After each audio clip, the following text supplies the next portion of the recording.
Yes, today we are going to start the chapter statistics. Statistics, in this chapter we are going to introduce some points of we are covering in this chapter. That is, first is your measure of central tendency. What is measure of central tendency? That is, we are going to find the central value of given data. We are going to study about there are three types of central tendency. That is, first one is your mean or average. We already know what is average. Whenever we have some number of observation and we have to find the average, we are going to find with the sum of the observation upon number of observation. That is, give the average, or it is also called mean. Our second central tendency we are going to introduce, that is called your median, and third one is your mode. And that means all the three gives the central value of your given data. There is a different methods, but basically we have main aim is we have to find the central value of given data. And next topic in this we are going to introduce, that is your graphical representation. That is called either by using histogram or by using histogram we will find the mode, and by using the ogive we are going to find the median. Clear? Our first topic, that is your mean. When the number of observation, if the number of observation is ungrouped data, there are two types of data. One is group data and another is ungrouped data. What is ungrouped data? If I am collecting some marks from your class, I am just collecting. Yes, madam. What is your math marks? Just tell me any number out of 40. Out of 40. Any number. Yes. 39. Yes. Stand up. Marks 37. Yes. That is, in randomly I am just collecting your marks and I am not giving the group of these numbers. I am just collecting the data. That is called your ungrouped data. I am not giving any sum rule or any sum. We are not arranged any particular rule, right? Now, what is the mean? Mean is called the sum of the observation. That means randomly we are collecting the data. We just add them and just divide with your small n. What is the small n represent? Number of observation. Small n represent number of observation and capital N represent total number of frequency, or you can say summation of frequency. So in this way we are going to find the mean. This can be, the short form can be written as summation. This symbol represent the summation, and summation of what? Xi. What is Xi here? What is Xi? Xi represent, this is represent your class marks. If I am writing summation of Xi, summation means we are going to find the sum of all the Xi.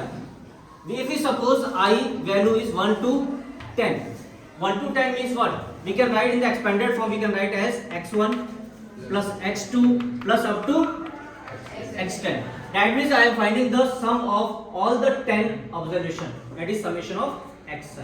So in this formula, we are going to use summation of xi, and it is divided by the number of observation. That is number of observation. That is n.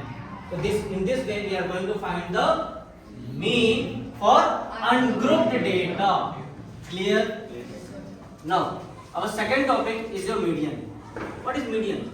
Median is basically, it is defined as the middlemost or the central value of the variable in a set of observation. Just if we take a simple example, if we have 5 observation, how many observation? 5 observation. If I am saying what will be the middle value? Yes, last one. If I am giving 5 observation, what will be the middle value? First value, second value, third value, fourth, and this is fifth. What will be the middle value? Third one, right?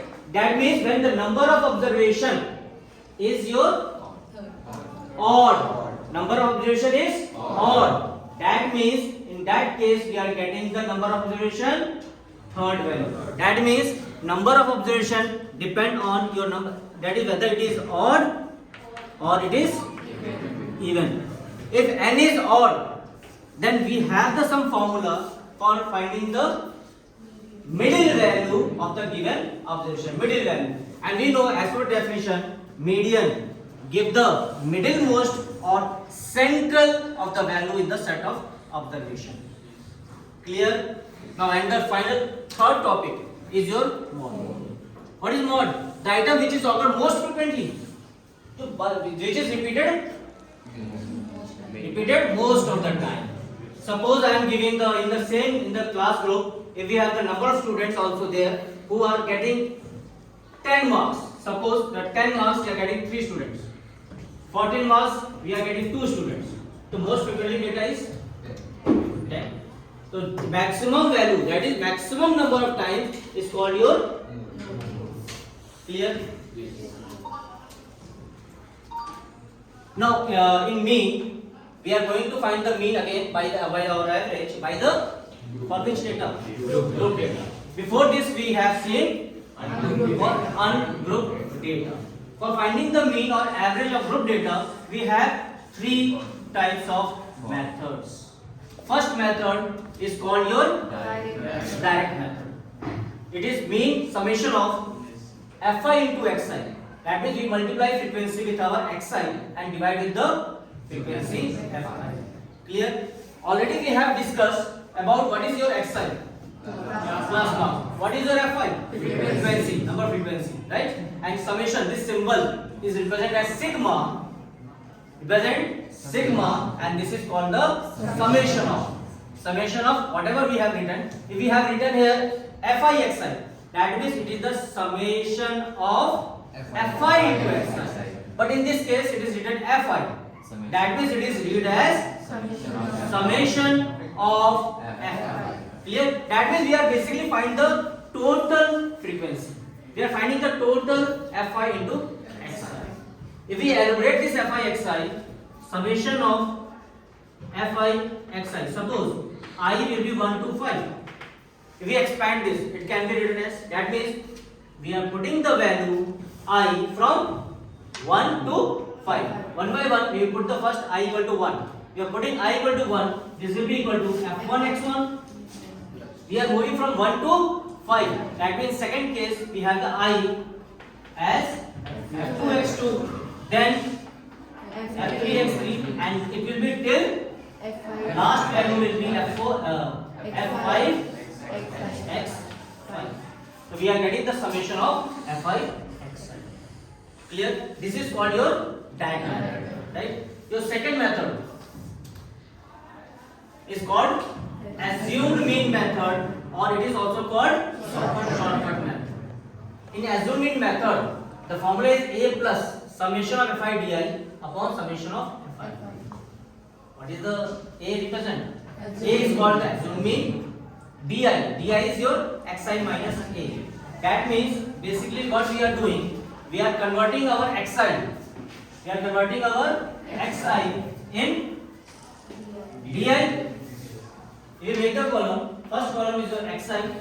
Second, your is your fi. Next, we are going to find di. That means we are converting our xi. We are converting our xi into di. That means we are reducing our data xi into di. Why this second method is required? Yes, anyone? Why this second method is required? We can find with the direct method now. So then why we are using this assumed method?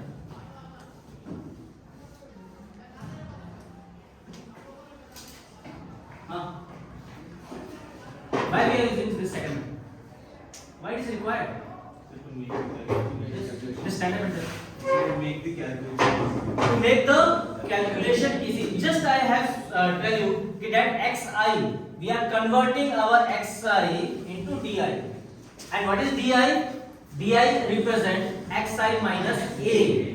That means we are subtracting our each xi. We are subtracting each xi with a. That means we are reducing our xi to di.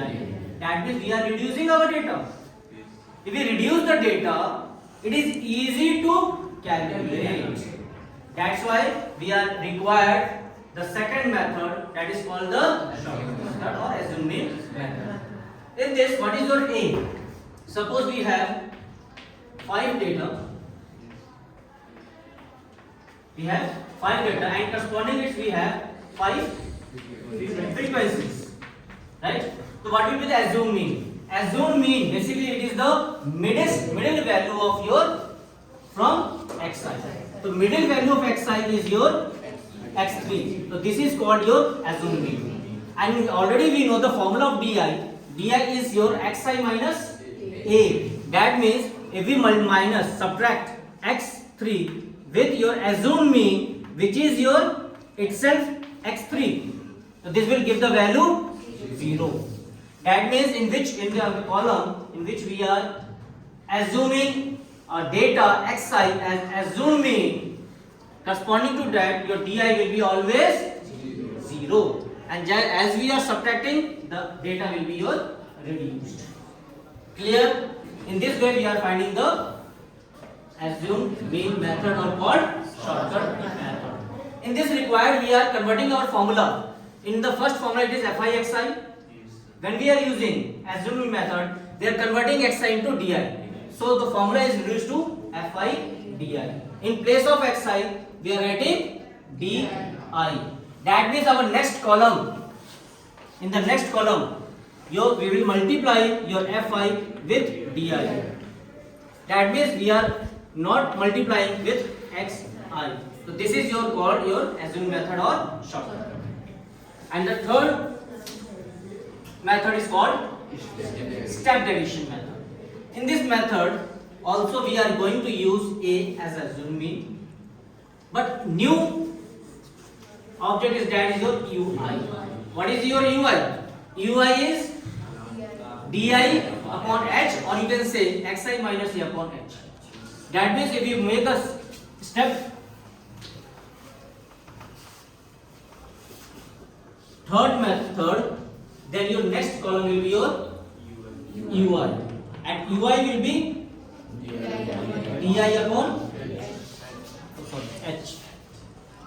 So this is your new ui. That means now we are converting our di into ui. That means your next column we are multiplying our frequency with ui. That means we are not required here di. So in this formula we just put the fi ui value and summation of fi. But one thing is added, that is multiply with the h. And what is your h? Class size. How to find the class size? Upper limit minus lower limit. If the class interval is given, then we will find the h. That means if the class interval is given, then only we can find the step deviation method. Clear? Or we can say if there is a continuous class interval. Continuous class interval means, continuous means what? Which is in regular basis. Suppose after 0 to 10, one of the interval. Then start with the 10, move to the second. Then and start with the 20, then 30. So this is your called your class interval. This is called your lower limit, and this is called your upper limit. Clear? And this is your h. When we subtract upper minus lower, we'll get the class h. Clear? Yes, sir. Now next topic is your median. As we have already discussed, for the ungrouped data, if the number of observation, to median totally depend on the number of observations, right? Here first, if n is odd, we already seen if n is odd, that means if we have to find the out of 5, the middle value already we have discussed, that is middle value is your 3. That means if the number of observation is 5, if we add 1 and if we divide with the 2, then only we get the third term. This will be same for the other remaining odd numbers. Suppose if we take the number of observations 7,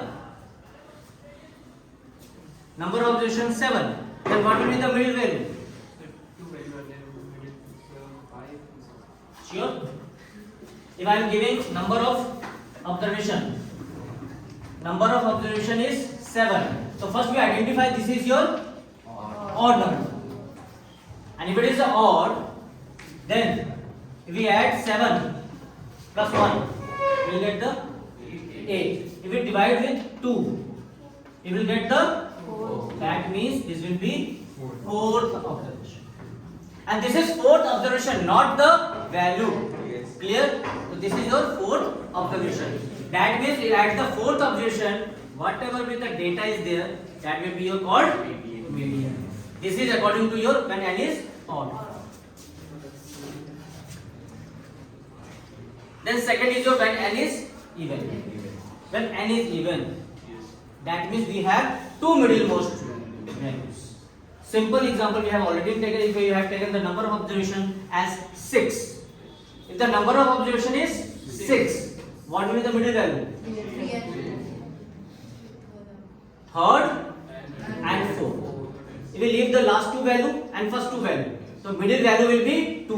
That means whenever the n is even, so your median will be calculated by finding the average of two middle value. Clear? Your first middle value is calculated by n by 2 and second value is n by 2 plus 1. As we have taken the 6th observation, we know middle value will be third and fourth. If we add 3 and 4, third and fourth. Okay. Then 6 divided by 2. Third. If we add 1 in the third, we get the next term. That is 4. That is the formula is n by 2 plus n by 2 plus 1th term, not the value. And we just take the value of n by 2th value, n by 2 plus 1th value, and just take the average. If you are finding the average of two value, that means just divided by 2 as we have done. Clear? No. There is a formula that is called the empirical relation between mean, median and mode. That is your 2 mod plus 2 mean equals 3 median. This is the relation between these three, our central tendency values. If we know any one of them, we can find the third value. Clear? Now we will see the one by one this method. First question on the basis of your mean. If we have to find the mean, what is the question? The mean of the following distribution is 49. The mean of the following distribution is 49. That means what? Mean is given. That means here mean is given.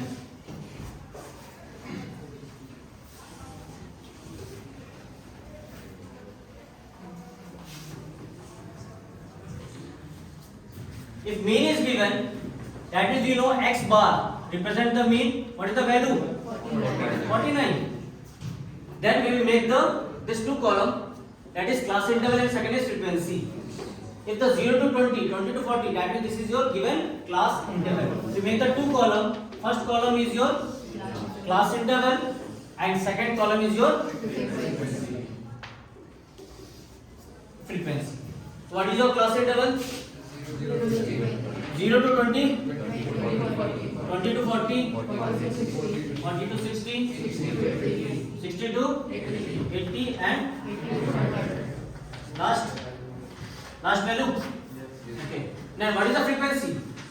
Frequency is 15, 20, 30, A and 10. Clear? No.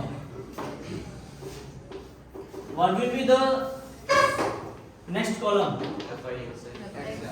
Since we have to find the mean,